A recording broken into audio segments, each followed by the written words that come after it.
Welcome to the PEMcast, conversations and stories for the culturally curious. From the Peabody Essex Museum in Salem, Massachusetts, I'm Chip Van Dyke. And I'm Dinah Carden. Today we wrap up our series of episodes on immersion with a focus on one person, digital artist Charles Sandison. For those unfamiliar with Sandison's work, he is most well known for his projected swarms of data-driven imagery. Using his knowledge of coding, he breathes life into words and images. Then they are projected across every available surface, climbing and dancing over everything, including you, the viewer. In 2009, Charles began a site-specific installation in PEM's historic East India Marine Hall. For almost a year, his installation, called Figurehead, illuminated the historic hall with selections from PEM's own collection of handwritten 18th century ship logs. If you missed it back then, don't worry, because Figurehead is returning to East India Marine Hall. At the time of this taping, Sandison is working with PEM to bring Figurehead back for summer 2019, which is also when the museum's new wing opens to the public. Recently, we had the opportunity to get Sandison into our PEMcast sound booth to talk about his work and how it all began.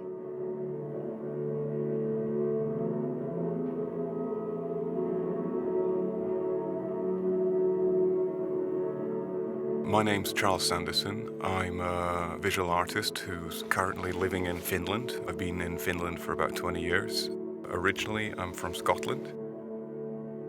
I remember a long time ago when I was in art school studying photography, and we would have fairly rigorous and frequent critiques. We'd each put our efforts on the studio wall, and we would then spend 10 hours talking about one very moodily lit black and white photograph of a cup or something, and really, learn to talk about it.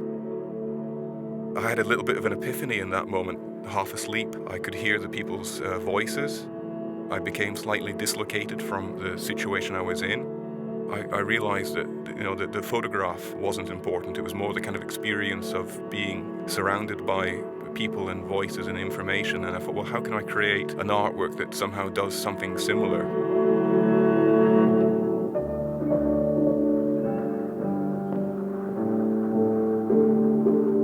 Later on in life, I discovered the joys of writing computer code. I can stand in the hall with a laptop and projectors, and as quickly as I can think, I can pull in data and information, streams of knowledge. I try to push the artwork so far out onto the edges that you don't know where it starts or where it ends. So it's still a room, but then again, it might even be a figment of your imagination. It became more apparent that through using architecture and space and rooms, I could create immersive spaces. At the early stage in my career, I was mainly showing in, white cubes, white boxes. It's always a great honor and a privilege to be invited to show your work, anywhere. But after a while, I got a little bit bored with the white boxes. It wasn't really kind of bringing anything new to my work. I began to look for kind of places where an audience turns around a corner and they experience something that they didn't quite imagine would be there. For me, I just sort of walked into the East India Marine Hall and said, okay, just don't touch anything. It was made for me. The Peabody Essex Museum has some really cool stuff. I think it's one of the oldest museums in the United States, so there's a lot of material. The curators, conservators introduced me to all the different aspects of the permanent collection. I was given basically carte blanche to investigate objects. There are these incredible ship's logs written by ship's captains who were the early pioneers, financial and navigational pioneers following the routes to the East Indies, and who would have got back from their trips and gave a presentation in the East India Marine Hall and explained what they saw and how they got there. Sort of a fact and knowledge sharing process. So these ship's logs were the basis of that information. I was taking the handwritten reports, daily record of the ship's captain, and feeding them through the computer. So words kind of came alive. I programmed them with the behavior, movement patterns of birds and of weather, like wind. One being data sets from over the last couple of years, and another level being historical. I was very interested in sort of mixing disparate bits of information to see what is revealed.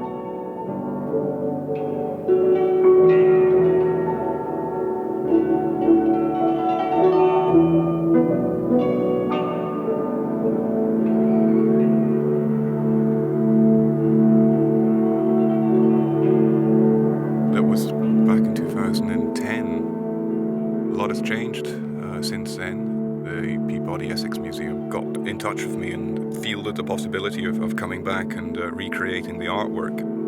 The aim is not to, reproduce exactly the artwork as it was, molecule for molecule, atom for atom. It's the same institution that I left, but it's different. There's doors in walls that never existed before when I was here last time, and seems to be a whole new building sprouting up immediately next to the East India Marine Hall.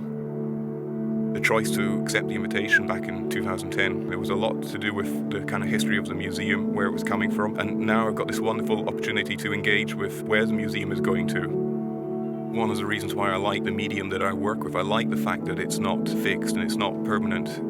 We have the vernissage, which means after something, the painting gets its final coat of varnish, that's it, it can't be changed again. But with the tools that I work with, it just doesn't quite work that way. So rather than trying to bend them to fit a classical interpretation of art and art making, I try to be honest to what these tools and mediums, how they change the nature of an artwork in the 21st century.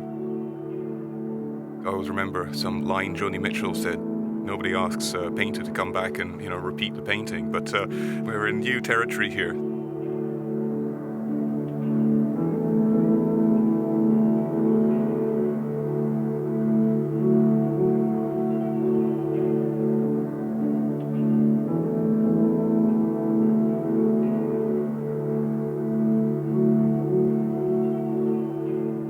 That's our show. Thanks for listening.